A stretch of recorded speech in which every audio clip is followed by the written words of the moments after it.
Stebbins left his mother and her boyfriend at this American Legion Hall on Livernois and 9 Miles Sunday before last and disappeared until his completely clothed body was found 6.5 miles away in Southfield last Thursday morning. Well, Jill, if you don't like being here, why don't you just get your coat on and stand out in the front yard and think about it? And when you feel like talking about it, come on back in.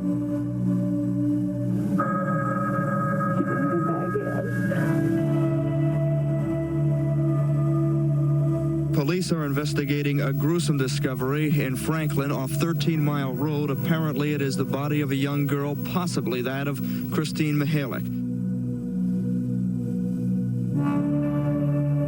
Though no official statements were being made, the red jacket Timothy King was wearing when he disappeared could be seen from the roadblock. I still feel the most important aspect is the investigation and get this animal off the street.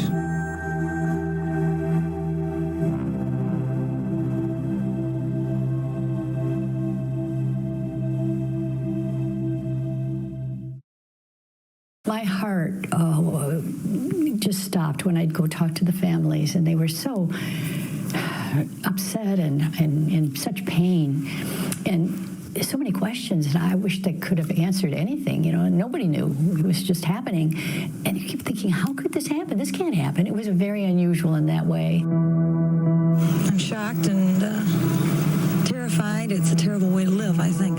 For 13 months, starting in 1976, a killer terrorized Oakland County and its children. We got 4, and we know they're all connected.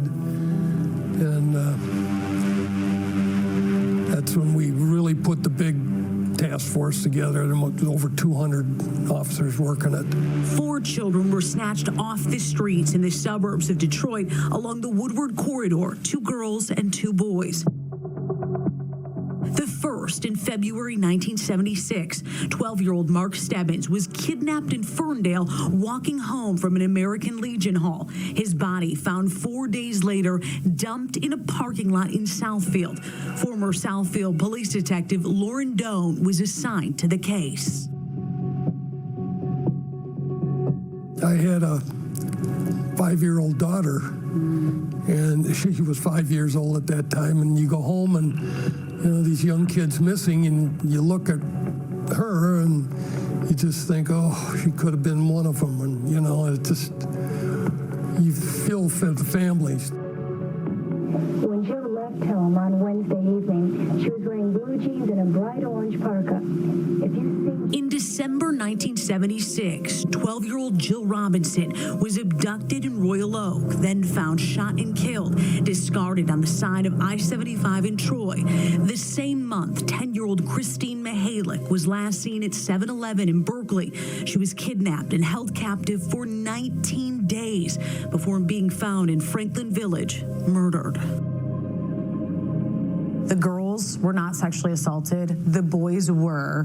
What does that say to you? What were some of the theories surrounding that? Because it always stuck out to me that that was the case. Well, it was a strange coincidence. We very much want Tim to come home.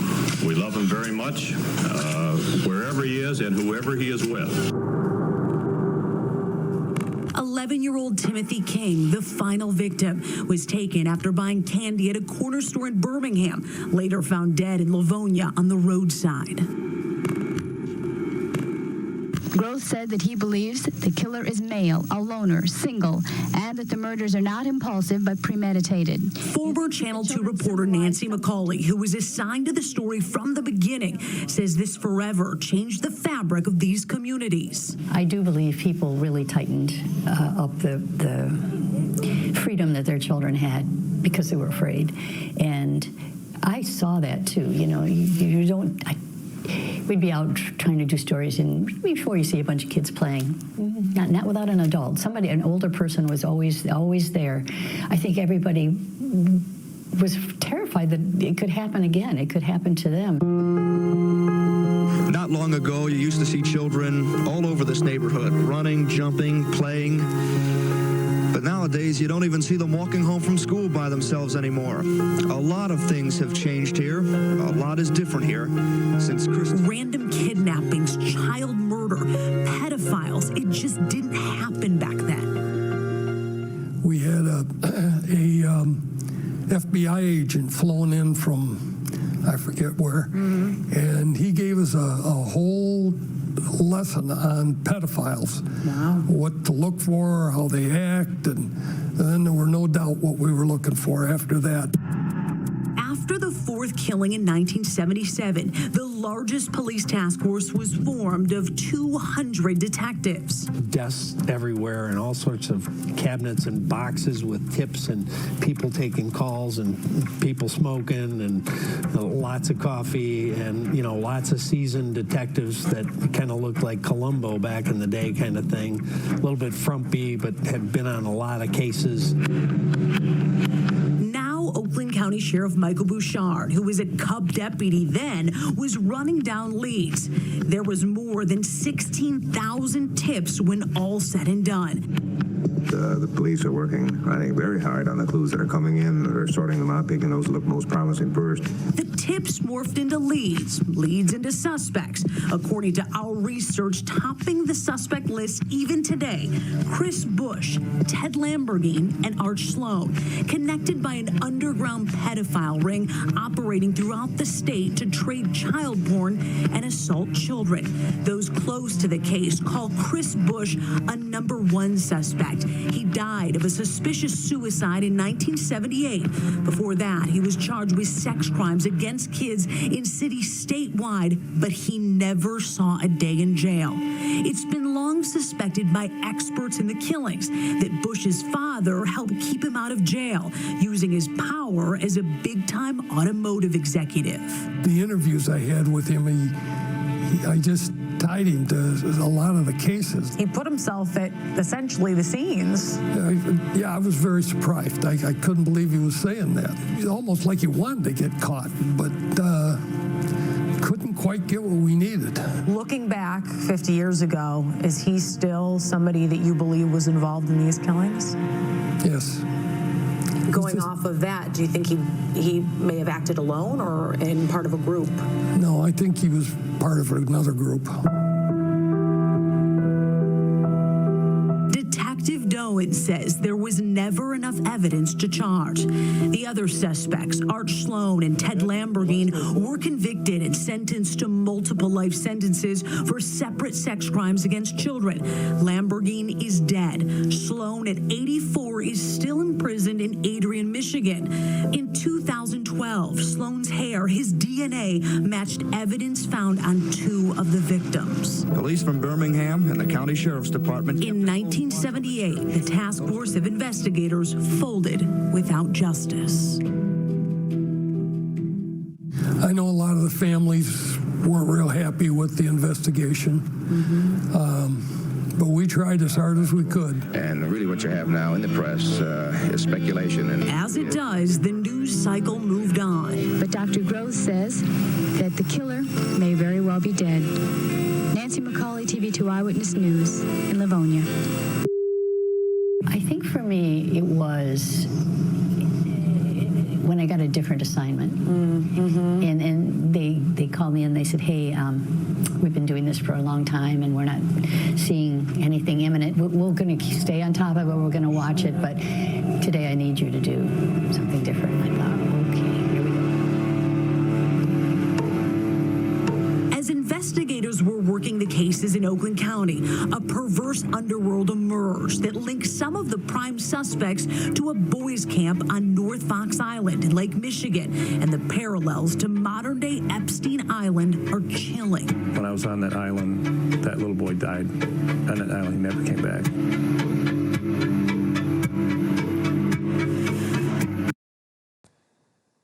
What's up with people in islands? Like, I guess there's no police there, right? There's no nothing, so... But that's like... Imagine how many other islands there are. Like, it's crazy. And then they want to try to, like, steer away from, like, satanic ritual killings and stuff, but it's all into that. Like, they operate, like, in the shadows, and they do crazy things, and then it's like, oh no, that's so crazy, that would never happen. But no, like it probably does happen a lot more than we know.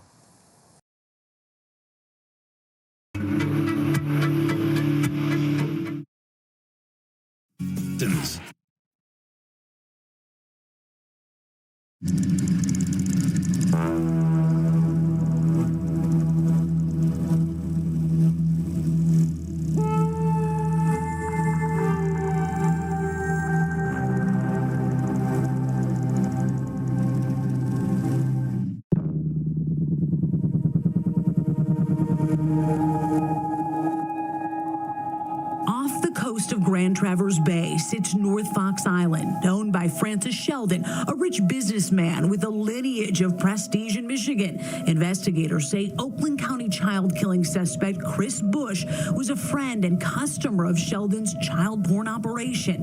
The island, rustic, untouched, and full of secrets in the 1970s. You get on the island, you touch down, then what? Within 30 minutes, we were all naked. Within 30 minutes. So, how did that conversation go? Well, Francis Sheldon said, this is what we do here, you know, and Gerald Richards would jump in. There's no girls here, so this is what people do on islands. Was there anything else odd that stuck out to you early on? Tripods, not like that, but the old tripods with the giant video camera, those were everywhere. Other men were there taking pictures of us, you know, swimming, we're playing, you know, everyone was naked. Bill Johnson was 8 then, in 1975. His dad died when he was just 5 years old. They were poor, and it made him a perfect target for a ring of pedophiles. He was a student here at St. Joseph's Catholic School in Port Huron. A new gym teacher there named Gerald Richards took a liking to him. We had a man who came to our school. His name was Francis Sheldon, and he was introduced to us as Uncle Frank, Gerald Richards' uncle. And he said because we excelled so well in gym class that we won this trip. Is that an airstrip? Like, what is that? I think that's an airstrip. That's crazy. So they can just land on there with planes. To North Fox Island. I was ecstatic. I mean, I'd never been any place, you know, other than Boblo in Detroit when I was a kid. Sheldon ran Brother Paul's nature camp for boys on North Fox Island, a ruse for the unthinkable. He flew Bill and 3 other boys to the island, along with 6 men that included Sheldon, Richards, and their friend Dyer Grossman. I believe it was the first night, maybe the second night, I got in a sunburn. So Gerald Richards, you know, had some ointment he was going to put on me, so I went into his cabin. So he started to apply the suntan lotion everywhere on me, and he did this multiple times. And then it just started getting more and more advanced into where it was. And then Francis Sheldon would be there sometimes as well. And there was involved. I have to do this, so I did that to them. 3 men, actually. Francis Sheldon, Gerald Richards, and a man named Dyer Grossman. What was going through your mind at that time? Fear. I was told pretty much right from the start, this goes nowhere because, you know, we will come after your family. We will kill your family.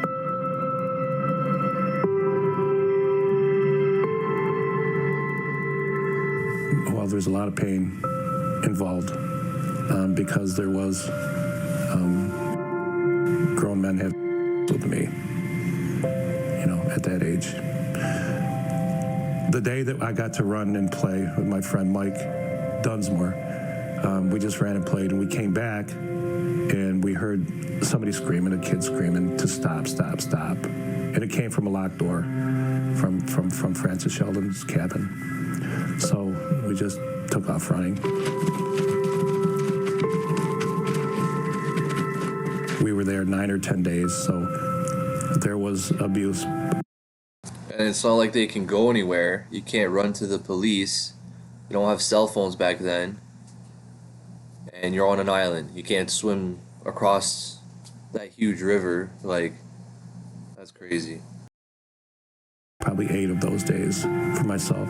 Some was just touching, some was,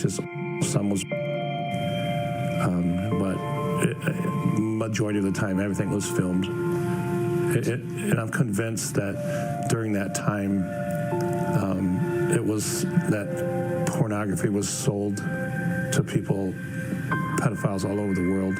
The assaults, the child porn, and men in suits who'd fly there to apparently witness it all, according to Bill and other victims. This happened several times, over the course of the 9 or 10 days, whatever. I mean, I'd say at least 3 or 4 different times, because we could hear a plane land, clearly, when you're on the island, so it was often. Do you believe there's a link with North Fox Island and what happened in Oakland? Absolutely, I do. That's what investigators have also long suspected, too. A broader pedophile ring, all active during the time of the killings in Oakland County. Of the men who allegedly committed those crimes on the island, only gym teacher Gerald Richards was charged for the crimes, serving just 3 years. And then, if they abduct children and bring them to the island, police will never search that island. They will search the city and the surrounding area of the city. They're not going to search islands. And same thing, if they kill kids, they could just kill them on the island and bury them on the island. No one will ever know. That's crazy. Or throw it in the sea, or and that's what people have to realize. Technology now is finally getting to the point where police can actually do a much better job and catch people.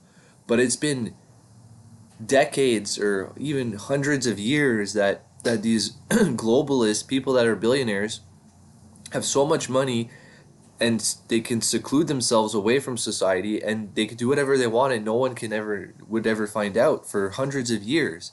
And now technology is catching up, but still. They're just used to this lifestyle. It's just, this is what they do. They sacrifice children, and if you go deep into the Epstein files, they sacrifice children. So, of course, raping children and stuff, it's even less. It's not as bad. So for sure, there's probably a lot of these globalists and rich people doing this, and getting away with it. Found out Gerald Richards was back in town, so I borrowed a handgun, and I actually went hunting for a human being.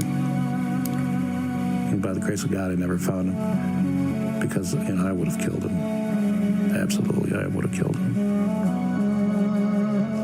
It's believed Francis Sheldon fled to the Netherlands and died in 1996.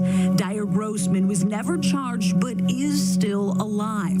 The victims of the island wait for justice, just like the families of Mark, Jill, Christine, and Tim. They've all watched these anniversaries whisk by. Even now, 29 years since the first... Gaslit only to get the same answers, but we've uncovered there are several brand new breaks in the case. Lawyers.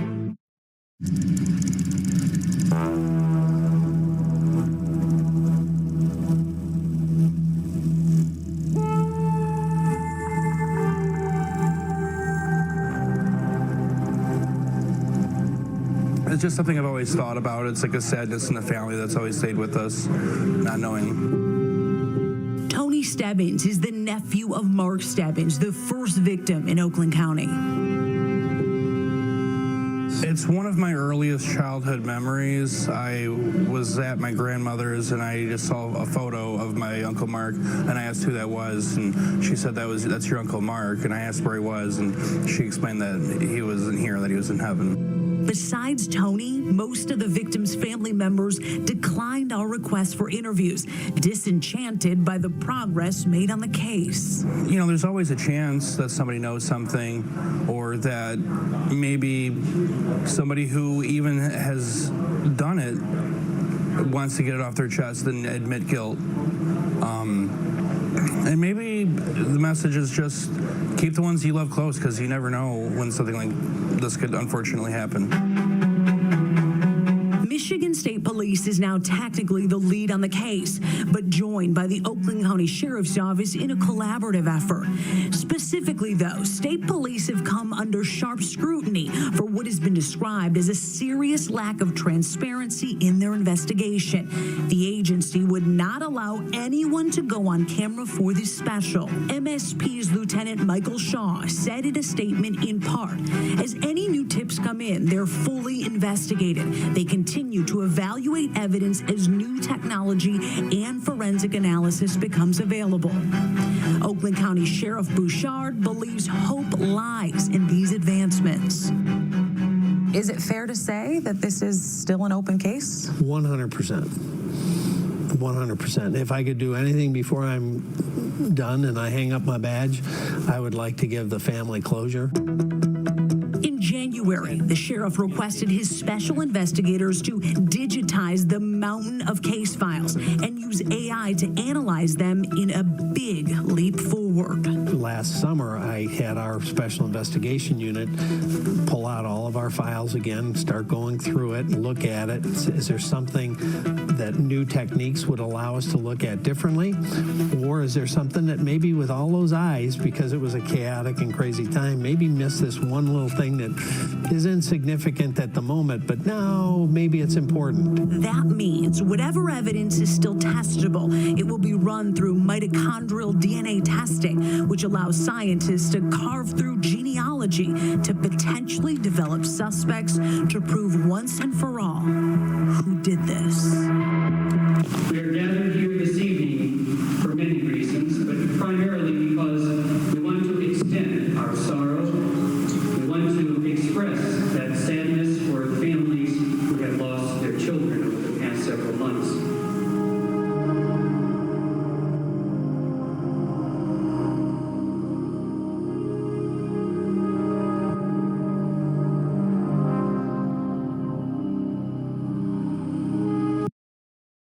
That's just the children that they found out were abducted and killed. What about homeless people, homeless children, orphans? I don't know if you guys ever heard of Jimmy Savile. He was like a prolific child rapist. Like, I think, I forget, but he raped like hundreds of children. And he was close with the Queen of England. And he would go to mental hospitals, and he owned it. He owned a mental hospital or something. He would tell staff to go away or whatever, and he would do whatever he wanted to all the children. And the children couldn't even talk and say what happened because they're mentally disabled, or they were mute, or like they couldn't say what happened. They didn't have the mental capacity to say what happened, and he would just have his way with anybody. And then on his gravestone, it said, "It was good while it lasted." Well, like, these people find ways of doing this to a lot of people. So, like, these 4 kids, I bet this was probably, well, it's complicated, right? Like, if that happens to you when you're a kid, when you grow up, you might become one of those people. And then you start doing it. And then you're not a rich billionaire, so then you just kidnap people off the street and kill them or whatever, and then that gets noticed. But the rich billionaires, they're like, that's not getting noticed. I'm 100% sure. Like, just like Jeffrey Epstein's Island, where do you think he got that from? Because he was tied to a lot of rich people, and they all do this. Like, a lot of them do this. And it's crazy.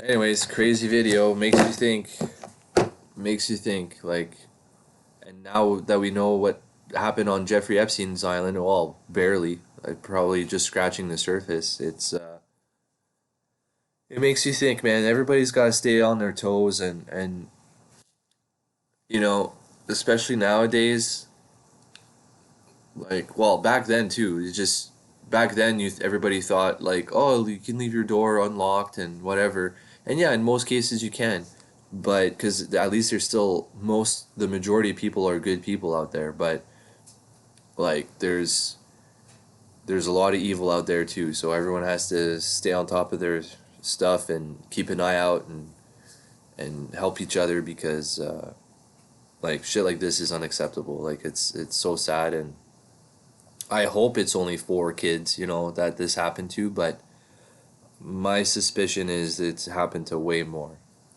and we never even find out about it.